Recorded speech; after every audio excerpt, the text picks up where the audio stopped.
सागरं शुचितरङ्गणरत्नमाकरं भाविकपङ्कजबोधदिवाकरं प्रतिदिनं प्रणमामि जिनेश्वरं प्रतिदिनं प्रणमामि जिनेश्वरं। जीवन का सच्चा सार तो कर ले प्यार, धर्म से प्राणी है दो दिन की जिंदगानी। जीवन का सच्चा सार तो कर ले प्यार, धर्म से प्राणी है दो दिन की जिंदगानी। एक पल में प्रलय हो जाता है, एक पल में प्रलय हो जाता है। जब गया सांस नहीं आता है, जब गया सांस नहीं आता है। हो रंग राजा कोई ज्ञानी ज्ञानी या ज्ञानी है दो दिन के जिंदगानी। जीवन का सच्चा सार तो कर ले प्यार, धर्म से प्राणी है दो दिन की जिंदगानी। जिन भोगों में भोला डोले, जिन भोगों में भोला डोले, वही बन जाते आखिर शोले, वही बन जाते आखिर शोले।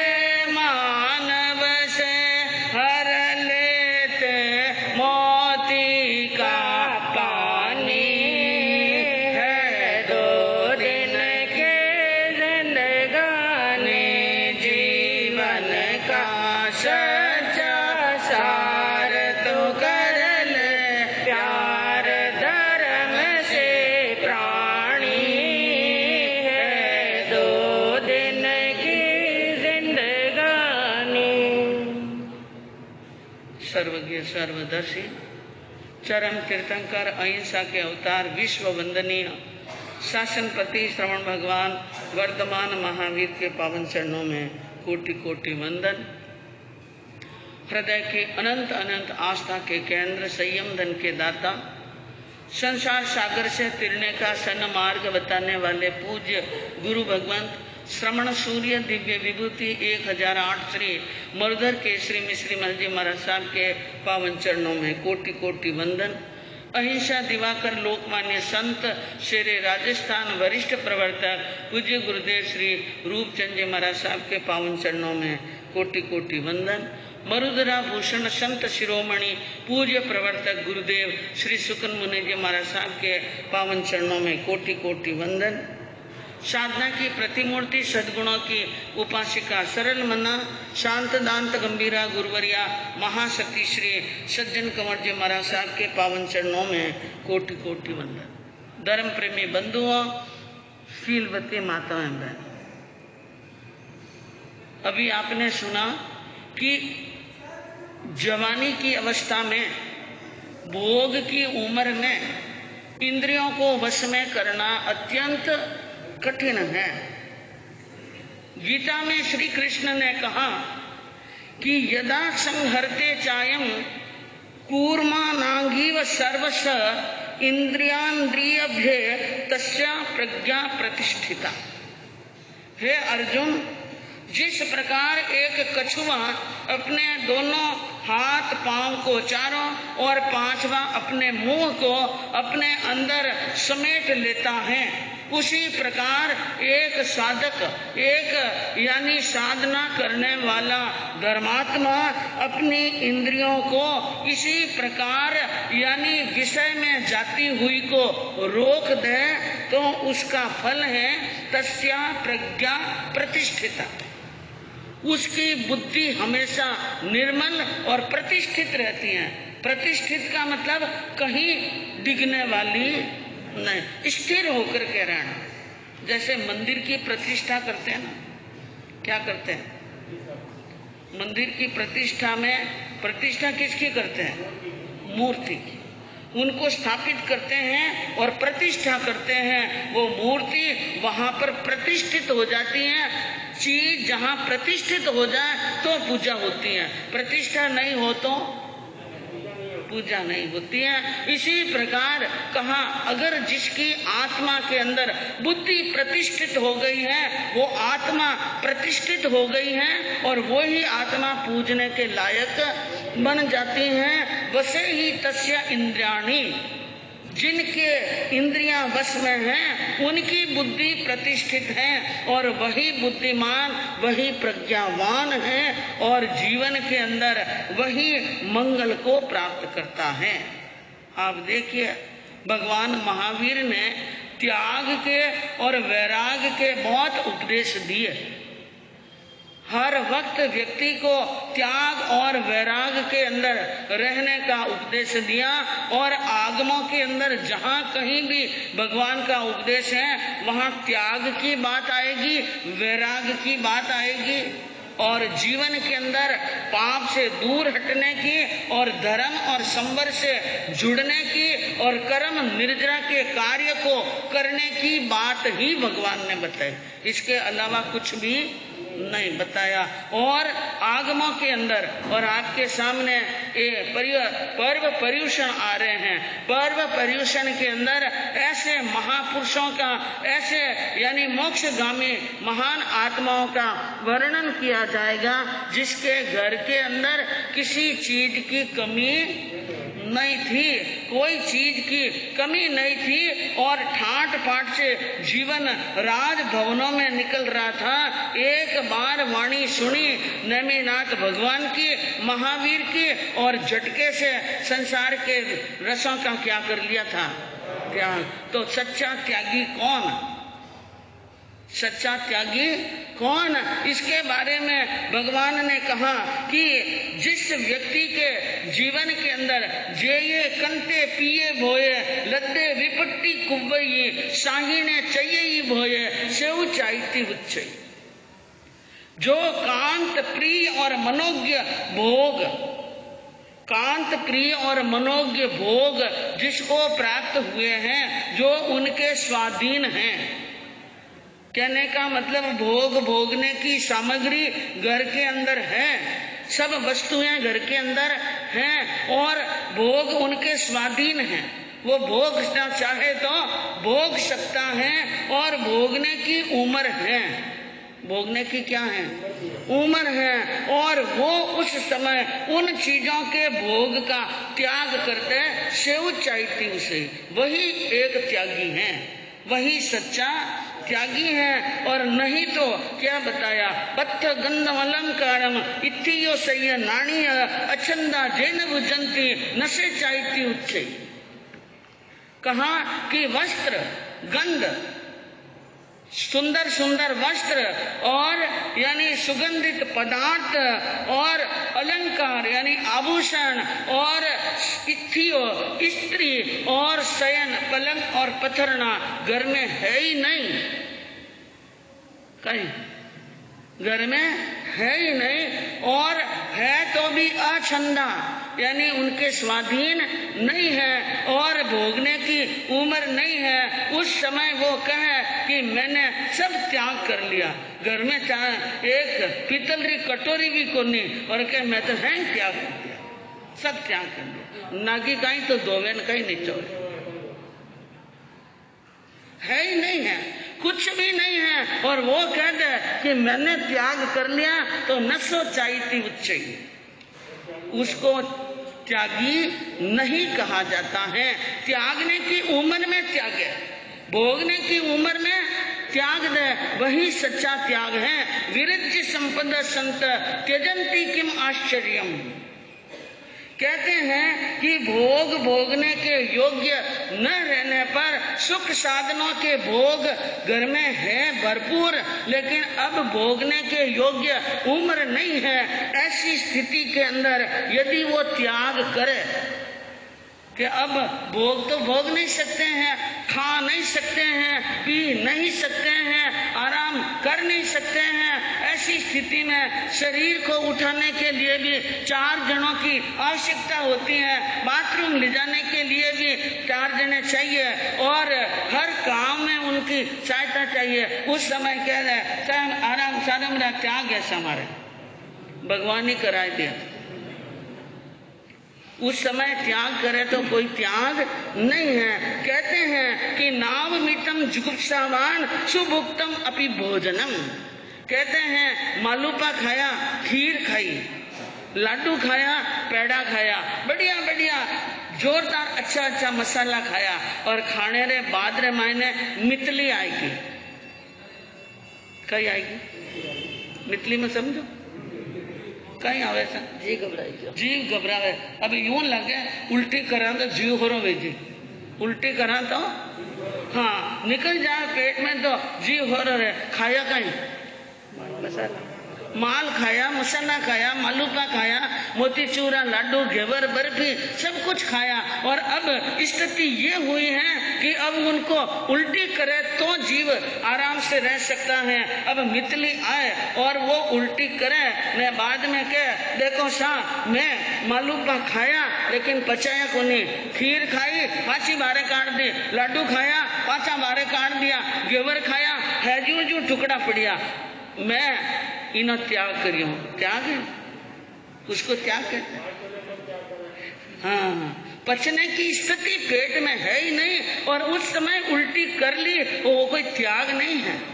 त्याग तो वो होता कि जब सामने भोजन आया उस समय की भाई मुझे ये नहीं खाना है। और दूसरी बात पहले तो त्यागने की उम्र ही नहीं है। 80 साल का 90 साल का एक यानी वृद्ध इंसान जिनका जर्जर शरीर और हाथ पांव कांपते हैं, हाथ पैर धूजते हैं और कहते हैं बुढ़ापा आता है ना, सबको आएगा बुढ़ापा, उम्र लंबी होगी तो बुढ़ापा आएगा। और आपा कहीं जावा को उम्र खा खूब लंबी रहे, खूब लंबी रहे, उम्र लंबी रहे, मरना नहीं चाहा आपा, उम्र भी लंबी नहीं रहनी, बुढ़ापा ही नहीं आवना न मरना ही नहीं चाहा। क्या बात है, क्या सोच है हमारी। यानी उम्र चाहते हैं लंबी और लंबी उम्र होगी तो क्या आएगा, हाँ और बुढ़ापा आएगा तो हालत क्या होगी। अंगम गलितम पलितम मुंडम दशन विहीनम जातम तुंडम वृद्धो याति गृहीत्वा दंडम तदपि न मुंचति आशा पिंडम।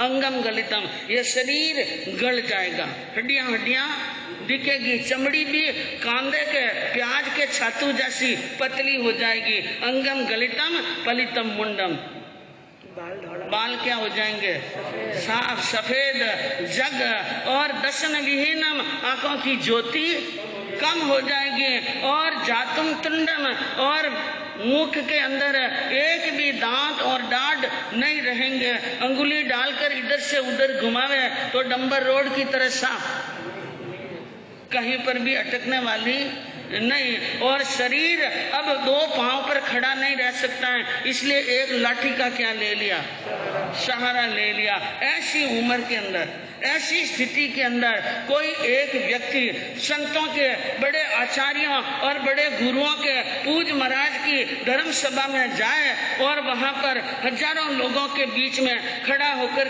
के बाबू जी अंदर था मक्या खावना पचकान कराए कई खाओ, अब दांत ही इसको नहीं तो कहीं खावे, खाए क्या नहीं, दांत है ही नहीं तो मक्या खाने रहा पचकान करने का कोई मतलब नहीं है। आचार्यांग सूत्र में कहा कि मनुष्य के वृद्ध होने के बाद में किन्हें न हंसाए, न कीड़ाए, न रट्टिए, न विभूषिए। भगवान महावीर ने कहा कि जब आदमी की उम्र हो जाती है न वो हास और परिहास के योग रहता है, न वो यानी क्रीड़ा करने के योग रहता है, न रति के योग रहता है, न वो श्रृंगार के योग रहता है, कुछ भी नहीं है। वो उम्र तो ऐसी है कि शांति से बैठ करके क्या ले, भगवान का नाम ले। हमारे यहाँ पर शास्त्रों के अंदर कई महान आत्माओं का वर्णन चला, जिसने बाल अवस्था में, भर जवानी की अवस्था में, किशोर अवस्था में दीक्षा अंगीकार की और इंद्रियों का क्या कर लिया, दमन। ऐसे उदाहरण आपको अंतकृत दशांग सूत्र के माध्यम से सुनने को मिलेंगे, उत्तरायण सूत्र के माध्यम से आपको सुनने के मिलेंगे। और उन आत्माओं के आख्यान सुनकर के धन्य धन्य कहना है। और कई बार मन में यूं आ जावे, स्थूलीभद्र जी री कहानी की, कृष्ण महाराज री नम्रता री कहानी की, रामचंद्र जी री मर्यादा री कहानी की और भगवान महावीर री समता री कहानी की। कई जना मन में कहीं आवे, ये बाबजी शास्त्री री मोटी मोटी बातें कह, कोई होने री बात है, होने री है। अटू नीचे उतरती टाइम रास्ता रे मायने नाल रे दो पत्तिया उतरता वकान मायने ये बाता की सा। अब आजकल ए कोई धारण करने योग्य बाता एडो संगण है गए, वे तो सतयुग री बाता ही ने वे धारण करता। अबे महाराज रो काम है वकान देवना रो और अपन काम है सुनना रो, बाकी ये बाता धारण नहीं कर सका, कोई बात नहीं। एडो विचार आवे जरूर आवतो रहेला और जरूर सोचता रहेवाला। लेकिन मैं आपको कहूं, जिस समय वैरागियों के वैराग की, त्यागियों के त्याग की और योगियों के योग की बड़ी बात सुने तो मन में ये सोचना कि इस जन्म के अंदर मेरा इतना सामर्थ्य नहीं है, लेकिन एक प्रार्थना तो जरूर करें अपने परमात्मा से, हे परमात्मा जब कभी ऐसा युग आएगा, जब कभी मेरा जन्म ऐसी स्थान पर होगा, मेरे शरीर में भी बुद्धि और बल होगा, संगण होगा, हे परमात्मा इतनी कृपा करना कि मैं आपके बताए हुए मार्ग पर चल सकूं।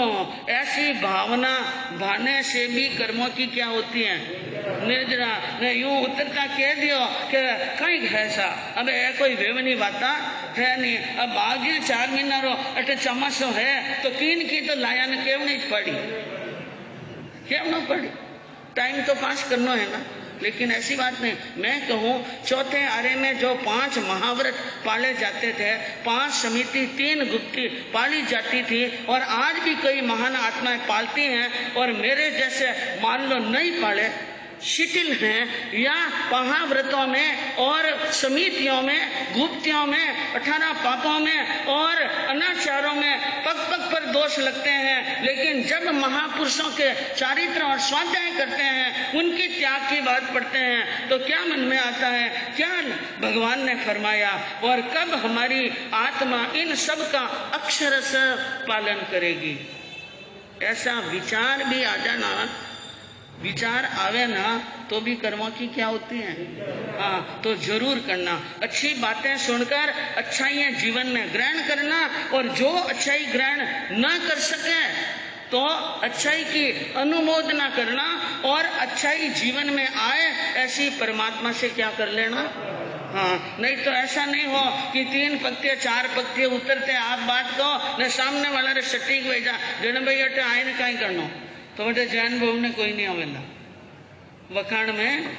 हाँ तो ऐसी बात है। तो मैं कह रही थी हमारे जिन शासन के अंदर ऐसे महान वैरागी जम्बू कुमार, अजब वैरागी जम्बू जी हुआ रे, अजब वैरागी जम्बू जी हुआ रे, कर गया खेमो पार सुज्ञानी, अजब वैरागी जम्बू जी हुआ रे।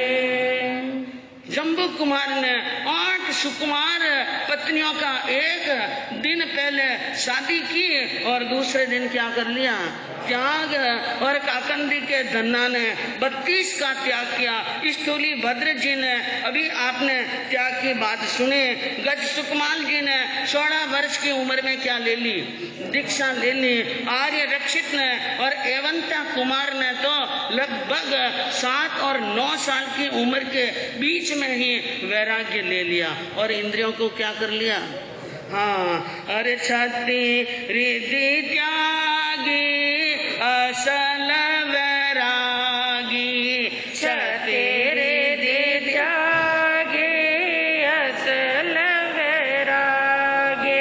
दूध दीपायो जननी को मोने बन गया, मोने बन गया रे वीर रे शासन रा साधु बन गया।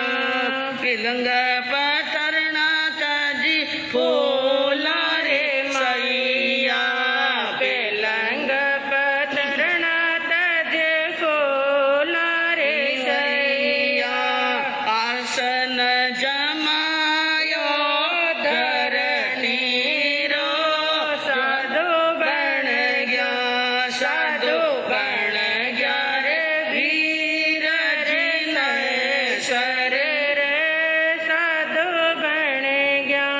राजपाट धन महल तजाहे, राजपाट धन महल तजाहे। डर लागो वे डरनी रो साधु बन गया, बोल साधु बन गया रे वीर जिनेश्वर रा साधु बन गया। राज छोटा, पाठ छोड़ा और भोग छोड़ा। भोग की उम्र के अंदर योग के लिए निकल पड़े, मौज और मस्ती की उम्र में आत्मा और परमात्मा की खोज में निकल गए, रंग और राग की उम्र में वैराग के लिए निकल गए। उन महापुरुषों की बलिहारी है। उन महान आत्माओं के पावन चरणों में जितना वंदन करें, जितना गुण करें, उतना ही क्या है, कम है। जो बंधुओं आत्मा को, कर्म को काट कर मोक्ष में पधार गए हैं, उन आत्माओं को त्रिकाल वंदन है। आपके सामने वर्णन चल रहा था। अंजना ने अपने बड़े भाई साहब से कहा कि भाई साहब, मैं पीहर चलने वाली नहीं हूँ और मैं यहाँ पर हूँ, आप जाओ, आनंद में रहना और माता पिता को मेरा प्रणाम कह देना और उनको कह देना कि मेरा नाम भी नहीं ले। जब तक यह कर्म सताते रहेंगे तब तक मैं पीहर आने वाली अरे विल का बदन हो पाई अपनी नगरी आयो चार, माता पिता ने बाई जीरा, माता पिता ने बाई जीरा। मांड गया समाचार जी, धन सती अंजना, साचे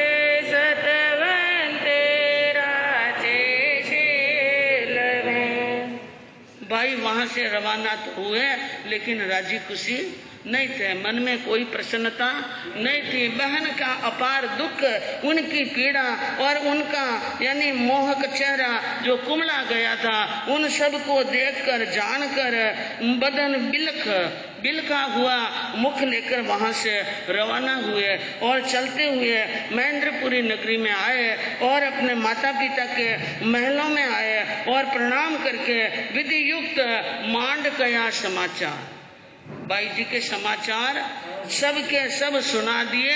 वहाँ ये स्थिति है, ये बातें हो रही हैं और ये यानी दुख पा रही हैं और अंजना से पवन जी बोलते नहीं हैं, आज दिन तक उनके महल में आए नहीं हैं। ये बात, ये समाचार सुने तो माता पिता सुन सोच करे अथी। माता पिता क्या करते हैं, सोच करते हैं, चिंता करते हैं, फिक्र करते हैं कि मेरी बेटी जो फूलों के अंदर रही और बहुत लाड प्यार से पाली, सब प्रकार से उनको यहाँ पर सुखी रखा और जितना सुख यहाँ उनको पीहर में मिला उनसे कई गुना दुख ससुराल के अंदर मिल रहा है। न सती करे धर्म ध्यान।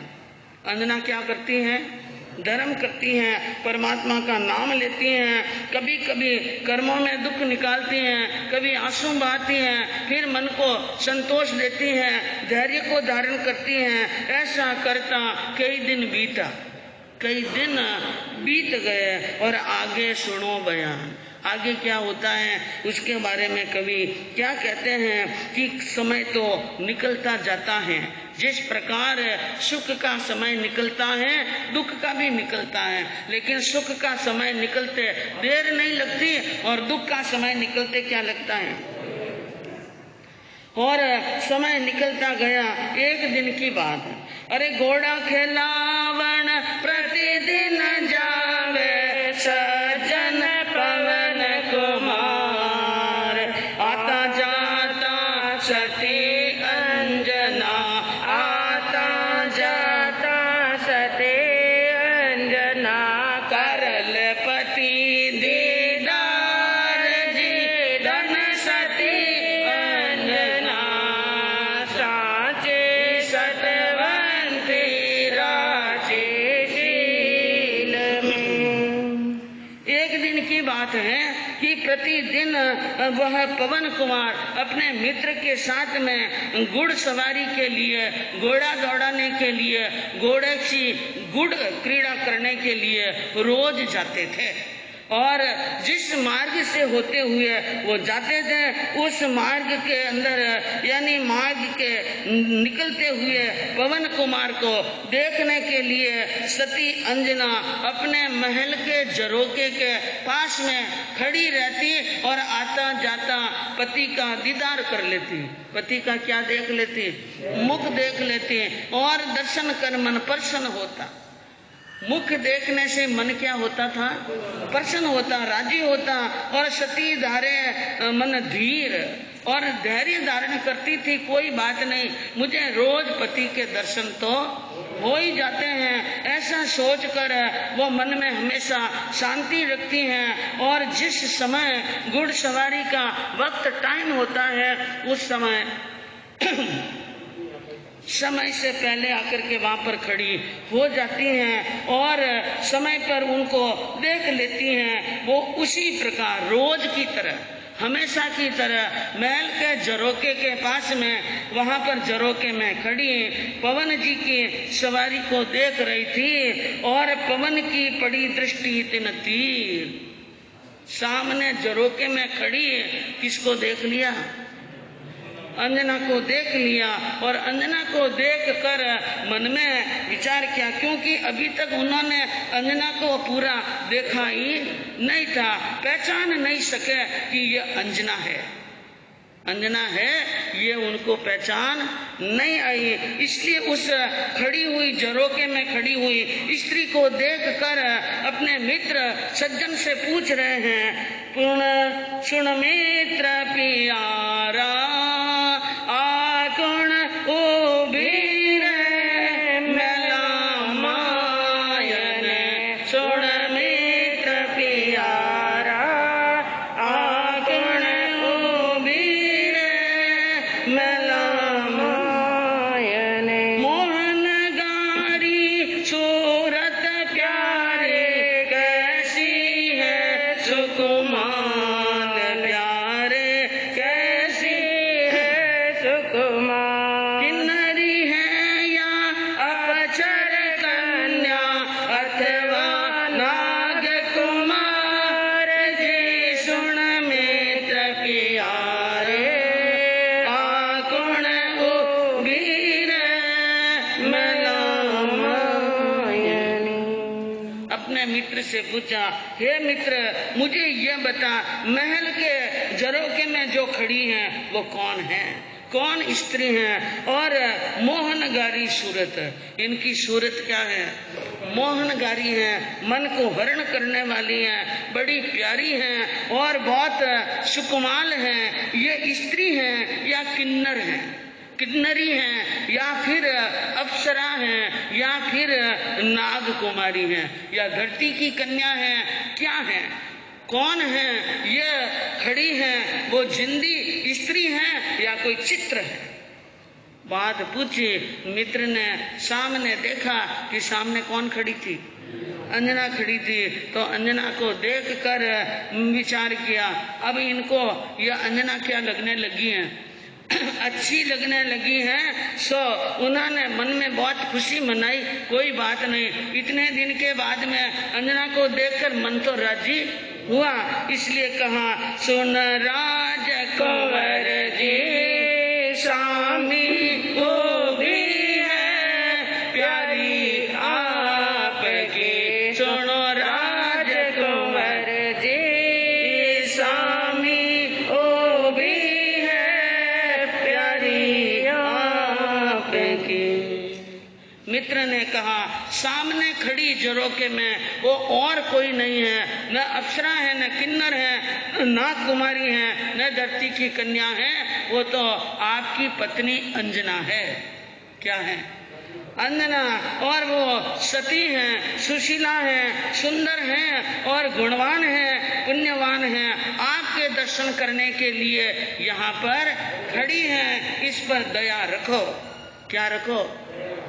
अंजना का नाम सुनते ही जैसे किसी ने कानों में गरम गरम शीशा उड़ेल दिया, इतनी आग लगी पवन जी के अंदर। आप देखिए अब पवन जी आगे क्या कदम उठाते हैं, क्या हुक्म देते हैं और क्या आगे सुनने को मिलता है, सुनने से मालूम पड़ेगा।